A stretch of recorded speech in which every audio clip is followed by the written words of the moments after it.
Hello everyone, আসসালামু আলাইকুম। কেমন আছেন সবাই? আমাদের চ্যানেলে সবাইকে স্বাগতম।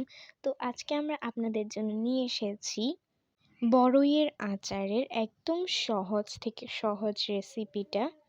ভিডিওটি ভালো লাগলে অবশ্যই একটি লাইক দিবেন। তো চলুন আর দেরি না করে দেখে আসি। প্রথমেই আমরা এখানে 2 কেজি বড়ই ভালো করে পানি দিয়ে ধুয়ে নিয়েছি।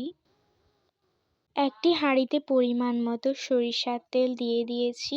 সামান্য পরিমাণে মাছ ফোড়ন দিয়ে দিলাম। তারপর এখানে কিছু শুকনো মরিচকে আমরা এভাবে গুঁড়ো করে দিয়ে দিচ্ছি। তারপর ভালো করে নাড়াচাড়া করে নিব।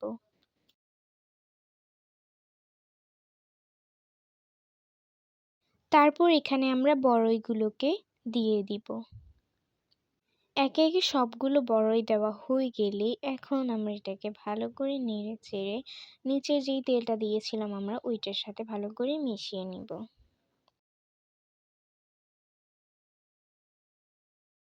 এখন এখানে অর্ধেক চামচ হলুদ গুঁড়ো দিয়ে দিলাম, অর্ধেক চামচ মরিচ গুঁড়ো দিয়ে দিলাম, সামান্য লবণ দিয়ে দিলাম, 1 চামচ রসুন বাটা দিয়ে দিলাম। এখন এগুলোকে আবার ভালো করে নাড়িয়ে চাড়িয়ে মিশিয়ে নিব। এখন আমরা এখানে 2 কাপ পরিমাণ গুড় নিয়ে নিয়েছি। এগুলোকে একটু পিস পিস করে কেটে বড়ইগুলোর সাথে একসাথে দিয়ে দেব। তারপর আবার ভালো করে নাড়াচাড়া করে গুড়টাকে গলিয়ে মিশিয়ে নিতে হবে। এখন আমরা মশলাটা তৈরি করে নিচ্ছি। এখানে সামান্য পরিমাণে 5 ফোড়ন এবং জিরাকে আমরা টেলে নিচ্ছি। তারপর এগুলোকে এখানে আমরা বেটে নিয়েছি। এখন এগুলোকে আবার বড়ইগুলোকে কিছুক্ষণ পর ভালো করে নাড়াচাড়া করে নিতে হবে।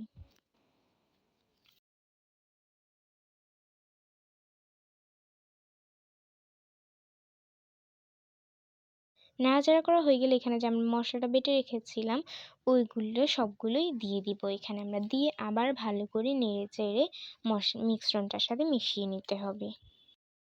আমাদের চ্যানেলে নতুন হয়ে থাকলে অবশ্যই চ্যানেলটিকে সাবস্ক্রাইব করে পাশে থাকবেন এরকম সহজ সহজ রেসিপি দেখতে হলে।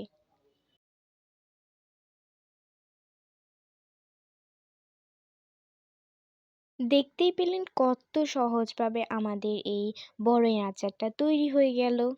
মাত্র 5 মিনিটেই কিন্তু আপনারা এই বড়ই আচারটা বানিয়ে নিতে পারবেন।